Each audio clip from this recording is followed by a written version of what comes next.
Hey y'all, welcome to another episode of Soul Food Sundays. My name is Keita. Thank you for joining me. We're gonna get straight into it this Sunday because I received a download that I am so excited to bring to you all. And it involves someone who I have been studying for quite some time now, which is Yeye Louisa Tish.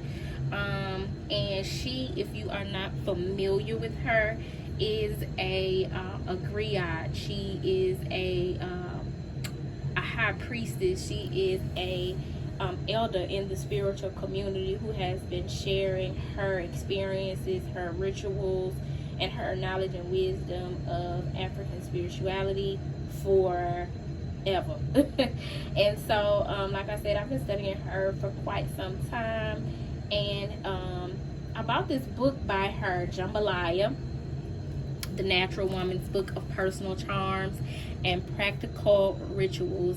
And I've had it for quite some time, but I'm just now getting to kind of pull some nuggets from it because I am studying the goddess Oshun. And in my studies, I found a poem by Yeye Louisa Tish that speaks so fervently to the downloads that I've been getting about how where a lot of us are on the journey is requiring that we either separate ourselves or draw boundaries in our relationships, our closest relationships with people. You know, Mercury retrograde is over. It ended June 3rd. However, we're in its shadow period. So if you're familiar with Mercury retrograde energy, then you know that during Mercury retrograde, it attracts doing things in what I like to call a re-way. So redoing, revisiting, reconsidering, reconciling. So there may be some reconciliations taking place, revisiting, renewing. Anything that starts with a which means you got to go back, is very symbolic of the energy of Mercury retrograde. So, case in point, my 20-year class reunion is coming up. That's a very much a retrograde, Mercury retrograde energy, because it is a reunion or reuniting of a bunch of motherfuckers who ain't seen or talked to each other in possibly over 20 years. Now, y'all know with the advent of social media, people have been in touch, but like per se me, for example, like I'm not on Facebook, and my Instagram account is specific to people who are interested in what I'm interested in, which is things of a metaphysical nature, spirituality, things of that nature, tarot. So I don't have a lot of like my former classmates, probably maybe 2 or 3, because I know them personally and have kept in contact with them, are on my friend list. So there will be a lot of people who I haven't talked to in a long time, who I haven't seen in a long time. And I was really debating on either whether I was even not gonna go. But I'm gonna go because this is very much a time of revisiting some things and reconciling some things and reuniting and things of that nature. So I'm gonna step right on into this energy as we are into the Mercury retrograde energy and see what it has in store for me. So with all of that being said, you all may find yourself having to revisit some things, having to settle the score on some things or get clarity on some things, and maybe even distance yourself from some things or some people. You're having to reconsider some things that you've been told or some advice that you've been following, some plans that you had made. So just keep that in mind as you are experiencing these things, that it is a collective thing. It's not just you. But what I want to share is this poem from Jambalaya, because it's a dope ass poem about how, like, on this journey of spiritual ascension, when you are learning to tap more into showing up in this world as more of who you are, as you remember who you are, as you set your standard of living and you wake up every morning vowing to be a sovereign being, as you are beginning to live more and more out loud and have your own opinions of things and seek more knowledge of things and just move about this world in higher consciousness, not just, learning information and reading books and watching videos and taking in information and regurgitating it, but actually living what you are learning. You're going to have to separate yourself from not only friends, as this poem speaks to, but some family as well, because when you know what's true for you, the way you want to live your life just off 555, it's gonna cause some conflict and chaos amongst people who are used to you being a certain way, people who have benefited from you believing and living a certain way. They'll be afraid that they won't benefit from the new you, the way you now operate, the way God created you to operate, where you're being led to go and how you're being led to operate. And so I'm going to share the poem with you, and I may or may not pull some cards to clarify the message. But it says, once I was a real nice girl, with smiles for all, you hear? Until that still small voice began to whisper in my ear. She said, if you will listen, you will find, in fact, that others too are whispering, babe, but it's behind your back. So then I got real quiet just to check it out. And listening to my friends brought second thoughts and doubts. Willie says I'm skinny. May says much too fat. But when I served them dinner, child, I'm really worried, said. Betty wants to cut my hair and then dye it black, while Lily says that modesty is what I really lack. Frank, he calls me egghead because I like to read. And Sally Joe, my shy friend, offers skag, coke, and speed. Prudence G, my white friend, says politically I'm wild. My black friend calls me Uncle Tom because I like to smile. Helen says, stop singing, girl, I can't stand your range. Still small voice says, go on, girl, you know that's got to change. Now I do less crying. It seems I get more done. Whatever my dear friends now say, I take as lightweight fun. When feeling really rotten and things come to bad ends, if you think you have no enemies, better look among your friends. Learn from my mistakes, my friend. You will come out better by far. Your true friends will help you change, but accept you as you are. As you are on this journey, encountering situations where if you're quiet enough, if you're observant enough, you will notice that there are people who have resistance to who you are evolving into being. The new crowd of people that you associate with, the new way that you wear your hair or your clothes or you operate. They don't understand why you get up early in the morning to pray or to ground or to practice whatever ritual it is that you practice to get closer and connect with the Most High God. They don't understand why you wear crystals and have an altar in your home. They don't understand why you reading certain books now and speaking a certain language, why you've decided you want to say Grand Rising instead of Good Morning. They don't get it, and people fear what they don't understand. And for some, they fear that now that they see you showing up in that way, they won't benefit from you the way they have. So we're needed to be very mindful of that and know that it comes with the territory. I am going to pull from the Priestess of Light Oracle. Understand that this energy is just causing us to tighten up on how we are allowing people to drain us, how we are giving away our energy and resources to things that no longer align with our highest good, and how we are to be diligent about turning that thing around and making better decisions about how we are investing our time and energy, about protecting our energy. because we got stuff to do, y'all. We got missions to live out. We got communities to build. New Earth, we're building that right now. It's not something that's coming. It's here. You know what I'm saying? And the more you wake up and be your authentic self, the more you embody that. And the more of us who do it, the more it comes into fruition and into our reality. And that is our charge.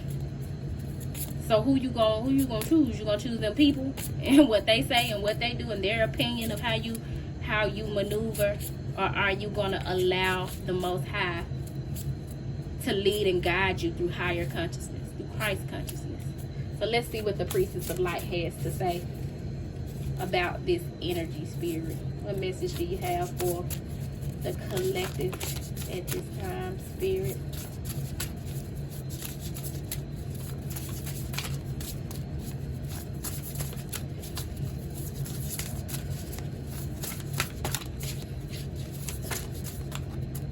One came clean on out. Divine feminine, represented by the number 7, magnetic receptive power. No matter what your gender, what your sex, we all have divine feminine energy within us. We all have feminine energy within us. I take that back. We all have the capacity to embody divine feminine energy, but we all have feminine energy. And there's a difference between just having feminine energy and having divine feminine energy. Because see, on the other side of the scale, there's also toxic feminine energy. But divine feminine energy is calling us to not be manipulative, not try to be in control, but to be receptive and to attract what it is that we want and desire in this lifetime, instead of feeling like we have to be aggressive and take action toward it. Divine feminine energy tells us that we are to just chill, sit and look cute, let it come to you, because whatever is for you is for you. You don't have to beg, borrow, steal, or as my grandmama used to say, my great granny, rest her soul, used to say, you ain't got a knee bend and body bow for people, for you to receive what it is that you desire, for God to bless you. Just be in your divine feminine energy, rest, use and follow your intuition. Look at things from a higher perspective. This lady here, she has light energy flowing from her hands as she's connecting with the earth, drawing in that energy with the moon behind her, because the moon cycles lead the divine feminine. If you are a male, it would behoove you to start to govern yourself and your schedule according to the moon cycles, because that is what divine feminine energy is derived from. And she's got a hummingbird that is attracted to her. You know, hummingbirds, they like sweet, that look like a hummingbird. We're gonna see in a minute because I'm gonna read the commentary. But they like sweet nectar. They're attracted to sweet nectar, and it has landed on her hand because it is attracted to her beauty and her essence. This energy speaks to not going out of your way to compete with anybody for anything. And she has a bird on her shoulder. I also have a relationship with bird energy. So I'm excited to read the message of this card, and then we'll see what's at the top and bottom of the deck before we wrap up. But we know that this message is speaking to us about spiritual mastery because it's represented by the number 7. This is the card of Isis, and she's bringing news of the deep reflection and increasing receptivity coming into your life. The Egyptian hieroglyphic symbol of the eagle represents spirit. I thought it was a hummingbird, y'all. It's an eagle. My bad. Whole lot of eagle energy been coming through though, because we need to see things from a higher perspective. The symbol of the eagle represents spirit and the wisdom the soul brings to life. This eagle comes to rest upon her hands, bringing profound understanding. This card reveals a time of power, peace, and deepening clarity for you. Yet, underneath this quiet resonance, your magnetic energy is swirling in accelerated motion, creating a vortex of attraction within and around you. Your yin energy is on the rise. It's a restful, yet dynamic time, and it may call for you to go inward, to reflect on present situations, receive guidance, and make future plans. It's also a grounding time, one during which you, like Isis, choose to connect your own light with the gentle, supportive vibration of earth energy. There is a certain medicine in this conscious connection, ushering in balance and healing on many levels, including physical, emotional, and even financial issues. So allow yourself to open up to your own magnetic powers. This card could also herald the coming of a new woman into your life. This may be a close friendship or a burgeoning romantic love. Your growing receptivity is likely to call in an important karmic relationship at this time. Be open to the lessons and meaningful connections that lie ahead. And there's an affirmation that goes with this card. It says, I open myself to the divine feminine within and around me. As I get in touch with the warmth of my spirit, my magnetism grows. You have got to know that that which you seek for your life, or that which is for your highest good, if you're in alignment with it, you're going to attract it to you. And in your space of rest and grounding, it'll come to you.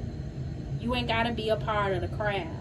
You ain't got to be busy and loud and boisterous in order to attract it to you. And that is a part of being in your divine feminine energy, having that magnetic power, being in your yin energy. Let Mother Isis guide you into your next steps. And as women, it's so important that we take care of not only our intuition, but the earthly matters, our finances, our bodies, our home. Tap into your Queen of Pentacles, Empress energy, your Queen of Cups energy. Take care of the home.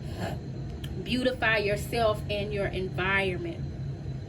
Focus on your own healing. Take time to go within. Because at the top of the deck, we have balance. That divine feminine energy is what's going to allow you to rest in a time of exhaustion. I was watching something the other day.